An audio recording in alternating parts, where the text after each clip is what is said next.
Perubahan bukan sekedar mimpi, tapi kenyataan yang terwujud dengan langkah nyata. Di tangan Nabi besar Muhammad SAW, masyarakat yang terpecah berubah menjadi umat yang bersatu.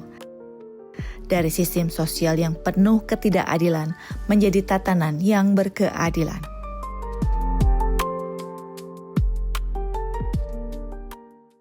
Assalamualaikum warahmatullahi wabarakatuh. Waalaikumsalam warahmatullahi wabarakatuh. Prof. Din, banyak beberapa orang yang meneliti bahwa Rasulullah SAW adalah salah satu manusia yang paling berpengaruh di dunia ini. Karena beberapa hal yang beliau lakukan, termasuk transformasi atau perubahan-perubahan. Mengapa kok bisa dibilang manusia yang paling berpengaruh akibat transformasi yang dibuat oleh Ya, Rasulullah? memang ada seorang penulis dari Inggris, Michael Hart namanya, pernah menulis buku beberapa waktu lalu, bukan terakhir ini, tentang 100 the most influential persons in history. 100 orang tokoh yang paling berpengaruh dalam sejarah. Meletakkan Nabi Muhammad SAW nomor 1. Alasannya itu tadi, karena kehidupan dan perjuangan Nabi Muhammad SAW yang hanya 63 tahun, bahkan setelah jadi Nabi pada umur 40, hanya sekitar 23 tahun. Ya, kurang dari 25 tahun yang sering dipahami sebagai satu fase pembangunan, perkembangan dalam kehidupan sebuah bangsa. Nah, dinilai kehidupannya itu penuh dengan perubahan.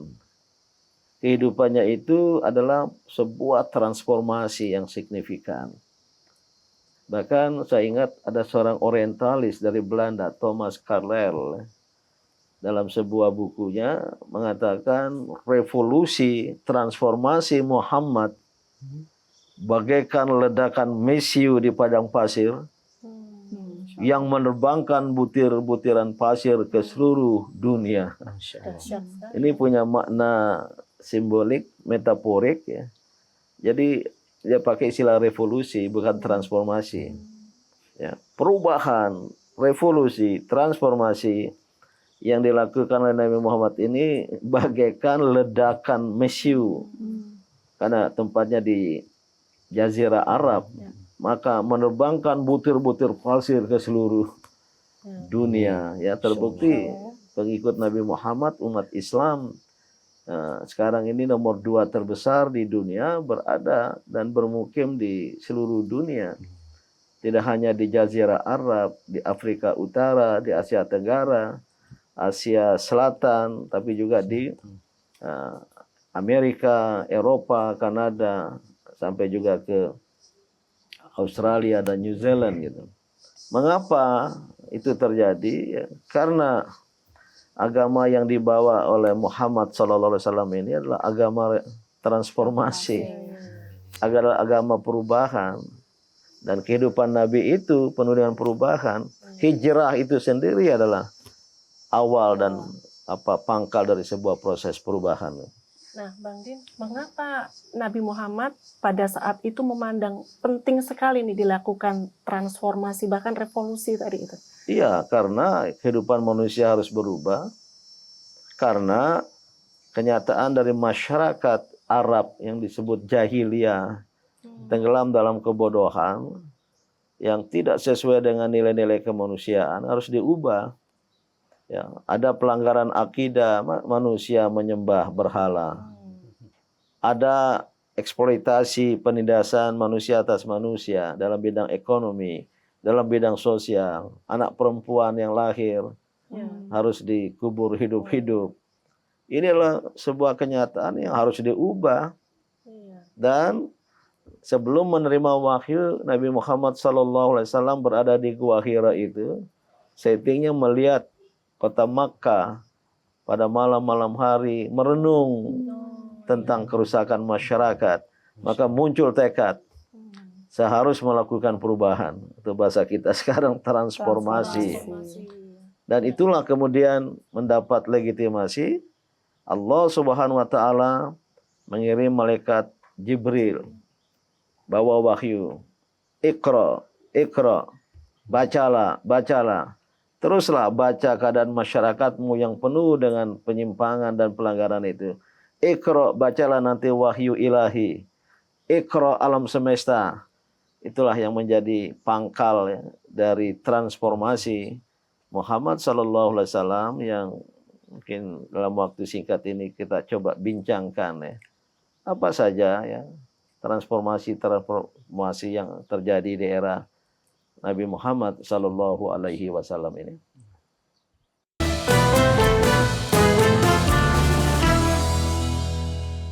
Dipersembahkan oleh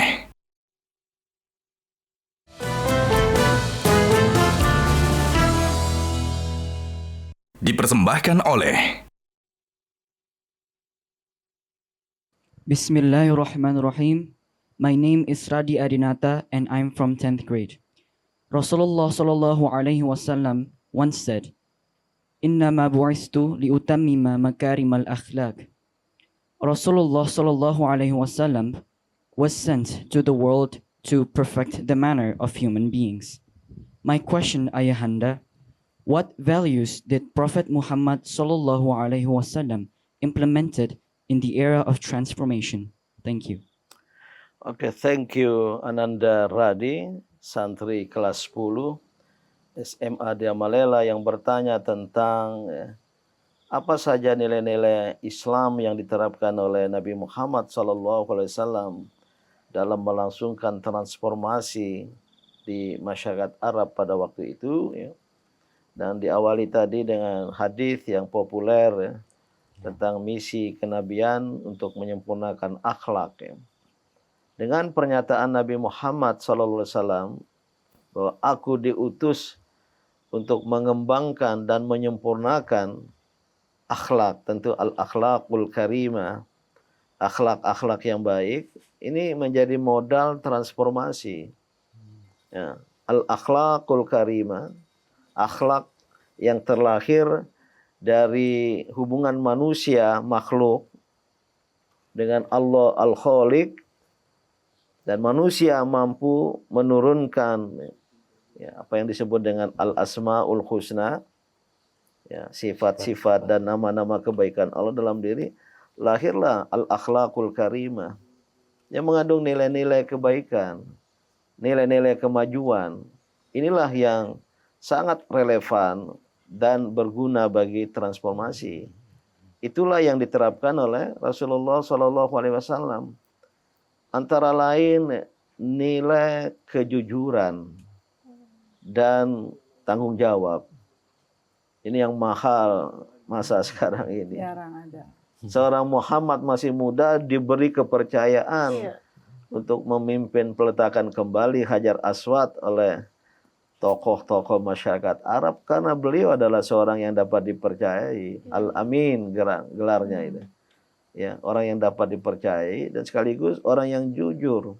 Nah, inilah nilai-nilai kejujuran, tanggung jawab, amanah, tapi jiwa kepemimpinan, menggerakkan masyarakat. Ya. Kebetulan masih kecil menjadi pengembala kambing.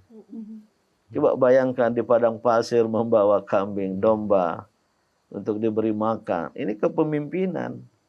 Dan oleh karena itu ya, punya bakat kepemimpinan, punya potensi kepemimpinan, itulah yang membawa transformasi yang dilakukan oleh Nabi Muhammad itu berhasil. Bisa ditambah lagi nilai penting lain, pemersatu. Begitu tiba di Yathrib waktu hijrah, dipersatukan antara muhajirun yang datang dengan ansor yang berasal dari Madinah. Tidak ada beda, dipersatukan dalam sebuah persaudaraan, termasuk dengan pemeluk agama-agama lain yang ada di Madinah, Yahudi, Nasrani, dan di antara suku-suku. Jadi banyak sekali. Pada intinya nilai-nilai yang diterapkan oleh Nabi Muhammad SAW dalam melakukan transformasi, perubahan di masyarakat Arab dalam waktu singkat dengan hasil yang signifikan sehingga mendapat penghargaan, pengakuan dari orang lain. yaitu seorang tokoh terkemuka nomor satu yang paling berpengaruh dalam sejarah karena menerapkan nilai-nilai Islam dalam bentuk al-akhlaqul karimah. Ayahanda melihat transformasi umat Islam pada era modern ini cenderung menurun, Ayahanda. Gaya transformasi Nabi Muhammad SAW yang mana saja yang bisa dicontohi? Ya semua. Kita tidak mengambil sebagian. Ittiba'ur Rasul, mengikuti Nabi Muhammad sebagai konsekuensi dari syahadat kita yang kedua. Wa asyhadu anna Muhammadar Rasulullah. Pada hemat saya, haruslah meniru, mengikuti Nabi Muhammad SAW secara menyeluruh. Secara paripurna, jangan mengambil sebagian. Ada yang mengambil sebagian, gimana Nabi Muhammad di dalam berpakaian, baik. Bagaimana Nabi Muhammad di dalam makan, kebiasaan makan dengan. Tapi juga harus bagaimana Nabi Muhammad di dalam menggerakkan masyarakat, di dalam menggerakkan perubahan, di dalam berkomunikasi dengan berbagai macam manusia, lintas agama, lintas suku. Ini semua yang perlu, dan di dalamnya ada nilai-nilai kejujuran, tanggung jawab, termasuk tadi juga kepemimpinan yang menggerakkan. Inilah nilai-nilai yang perlu kita transfer pada era modern dewasa ini.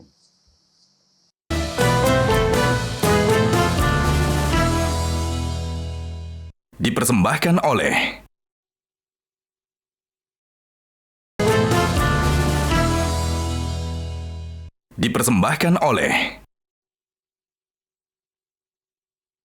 bagaimana transformasi di era Nabi ini bisa diterapkan dalam kehidupan sehari-hari. Dan mungkin kan harus diserap secara utuh ya. Tadi Ya, sama tadi pertanyaannya ya, sudah saya jawab. Tiada lain ya. Pertama, kita menerapkan nilai-nilai, prinsip-prinsip transformasi yang pernah dipraktekkan oleh Nabi Muhammad SAW itu sendiri. Baru yang kedua, juga kita mengikuti tahapan-tahapannya. Walaupun pada tingkat ini saya berpendapat tidak harus persis. Karena kita berada di kenyataan lain, di era lain. Ya, 10 tahun berada di Mekah, antara masa penerimaan wahyu sebelum hijrah ke Yathrib, Madinah. Ada yang memandangnya, membacanya itu sangat fokus dan berkonsentrasi pada pembentukan dalam penanaman akidah. Kan nggak mudah ya. Dari masyarakat jahiliyah yang kafir mengingkari adanya Sang Pencipta, dari masyarakat jahiliyah yang musyrik yang menyekutukan Sang Pencipta, yang pagan ya, istilahnya yang ya masih terikat dengan kepercayaan lama, diubah. Itu periode Makkah itu. Baru kemudian hijrah ke Madinah. Sebuah periode baru membangun masyarakat, terbentuk al-ummah, umat ya, manusia yang berada di situ atas dasar persamaan, al-musawa, egalitarianisme, tidak ada perbedaan antara Ansor dan Muhajirin, tidak ada perbedaan antara Arab dengan non-Arab, dan semua disatukan, tegakkan keadilan, al-adalah, kedepankan syura, senantiasa bermusyawarah, berkonsultasi satu sama lain. Pada periode Madinah itu, ini tahapan-tahapan. Jadi yang kita ikuti nilai-nilainya, prinsip-prinsipnya, tapi juga tahapan-tahapannya. Walaupun tadi, untuk sekarang ini kalau kita konsentrasi untuk pembinaan akidah, waduh lama ya. 100 tahun nggak selesai-selesai. Tahapan kedua akhirnya belum kita lakukan. Mungkin bersamaan sekarang. Secara simultan karena wahyu itu sudah lengkap, sudah sempurna, Al-Quran. Mungkin bisa secara bersama-sama walaupun ada yang harus dijadikan sebagai prioritas, skala top priority, prioritas utama. Walaupun yang lain-lain juga tetap harus sudah kita lakukan. Ini besarannya ya, apa yang harus kita lakukan dalam melakukan transformasi dewasa ini. berbicara masalah transformasi, Prof. Nah, di Indonesia sendiri kan sudah banyak terjadi transformasi selama ini. Baik itu yang dari segi yang baik, menjadi lebih baik, lebih maju, pun masih ada perubahan yang sampai sekarang belum terjadi signifikan, masih terjadi kasus-kasus seperti korupsi dan sebagainya. Itu bagaimana transformasi Rasulullah ini bisa diterapkan Ada untuk bisa yang memberantas itu? hilang, missing dalam penerapan transformasi ala Nabi Muhammad SAW dengan yang kita lakukan di Indonesia ini. Pertama, dan saya melihat ini masalah besar, kita tidak konsisten kepada dasar kita berbangsa dan bernegara. Transformasi Nabi Muhammad SAW konsisten, bertumpu, berbasis, dan mengacu pada Al-Quran. Nah, tentu dalam konteks Indonesia, ya, selain ya kita sebagai umat Islam mengacu pada Al-Quran, Al-Hadis, tapi juga kepada konstitusi, kepada cita-cita nasional kebangsaan kita.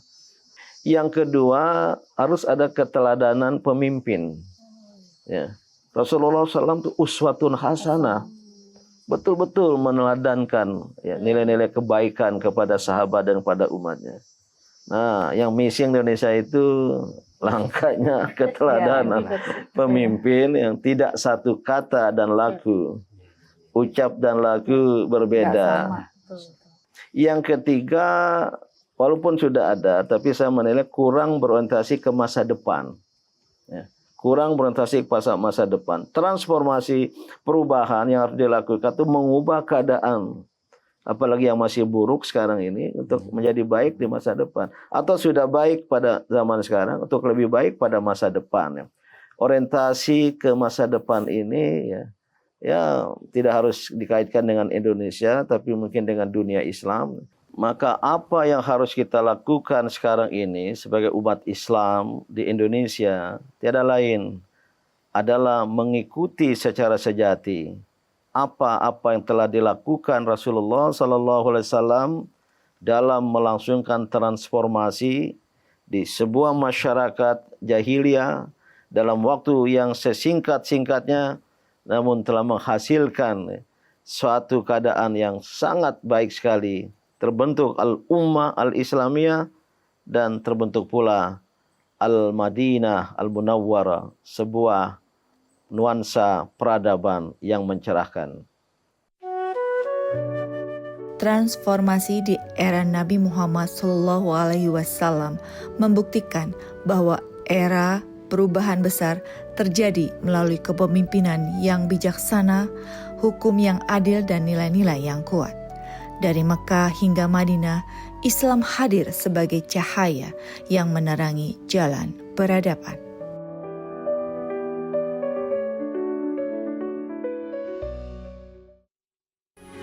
Metro TV.